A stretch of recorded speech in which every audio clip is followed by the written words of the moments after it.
Hi everyone, welcome to this little mini series that we're doing around hybrid and multi-cloud.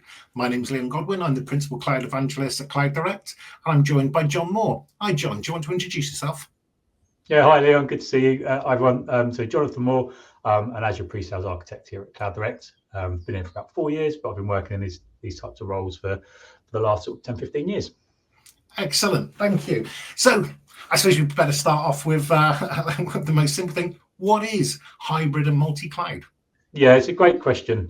So the two terms we're talking about today are multi-cloud and hybrid cloud.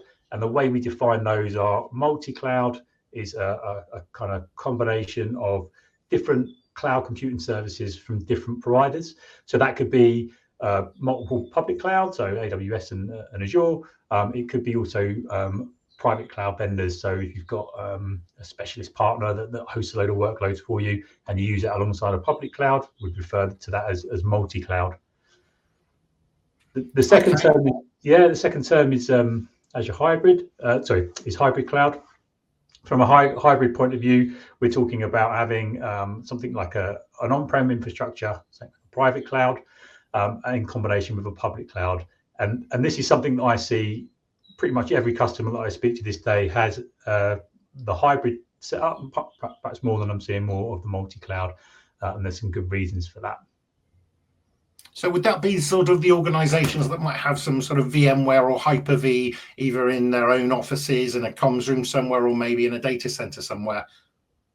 Yeah, it's really driven by a couple of different scenarios, really. So customers that have moved from on-premise towards public cloud. So let's say we're doing a migration with a customer to Azure.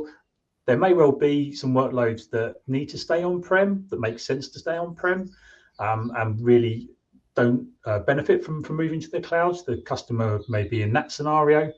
There may also be more restrictive reasons for a new workload arriving, and perhaps there's something that dictates that it has to sit on-prem. We see this a lot with Edge. So Edge services are where you are looking at, it's a hybrid cloud setup, and really what we're looking at is bringing the power of the public cloud and some of the technologies and that they can use into an on-prem environment. So you've got in the graphic there, you can see the Azure Stack Edge is one of the products that Microsoft has to place, but some of the use cases for this really is all around data. So if you've got a lot of data that you need to process on site, and that information that you're gathering out of that data needs to stay on site. So something like, I don't know, like a manufacturing system with lots of IoT devices or something like that, that's all feeding into an MRP, and then you're doing analysis around that. You may well need to do some processing of that data.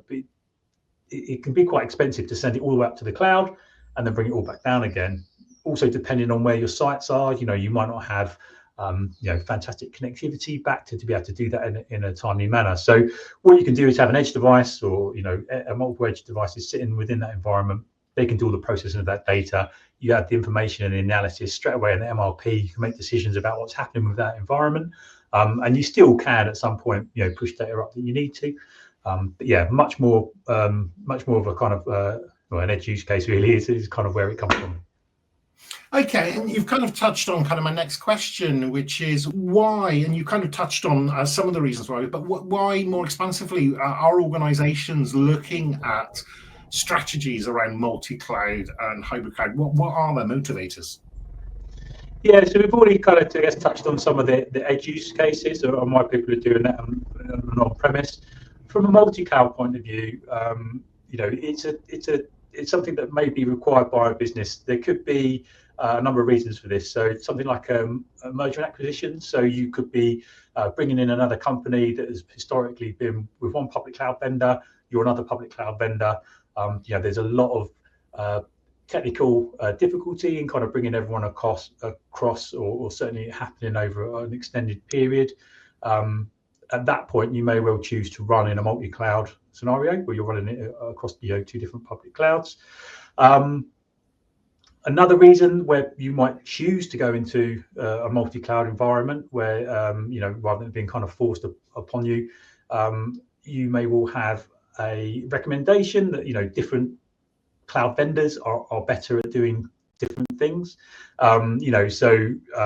Google has always had like a rich history around data, and that's kind of where they focus a lot of their technology. Azure, more business systems, kind of covers quite a lot of different things, things like specialist services like AVD, which are really, really good and are popular. So you may well choose to have different workloads running out of different public clouds. That makes sense, and I've seen the same thing in that acquisition model. Maybe they've got some back-end systems that are on-prem, but they deploy AVD as part of that acquisition to allow that new acquired workforce quick and easy access to a desktop and all the subsequent back-end applications. So I've seen multiple scenarios, and I agree with you, AVD is a fantastic product. But my guess is managing multiple cloud environments is going to come with its own challenges. Are there any sort of best practices the audience should be aware of? Yeah, I mean, we've got obviously today's discussion is around Azure Arc. We can see it there in the graphic. It does give you some autonomy to be able to kind of address these different scenarios and still maintain some consistency, and we'll kind of get into that later on in some of the other questions. But from a best practice point of view, you can lean on an old favorite of mine, which is the Microsoft Cloud Adoption Framework. Now, for those of you that kind of listen to this that have gone through that process of moving into public cloud, certainly on Azure, and this is a real key part of your kind of planning. It kind of really drives the standards and the best practices and the kind of the journey that you go on. All of this is full of different sort of tools and good advice and best practices of how to go about adopting cloud. And you can kind of lean on that again when it comes to looking at running either a hybrid or a multi-cloud environment. In terms of what's changing, you're changing the back-end infrastructure, you're changing the back-end vendor, but really those sort of processes, those people, the technology, bringing all those together and then trying to achieve the correct output all remains the same.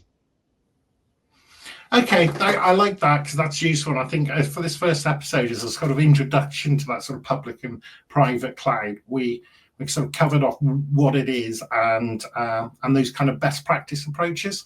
So we're going to dive deeper in future episodes. But for this episode, John, thank you for your time, and I'll see you in the next episode. Cheers, Leon. Speak to you soon.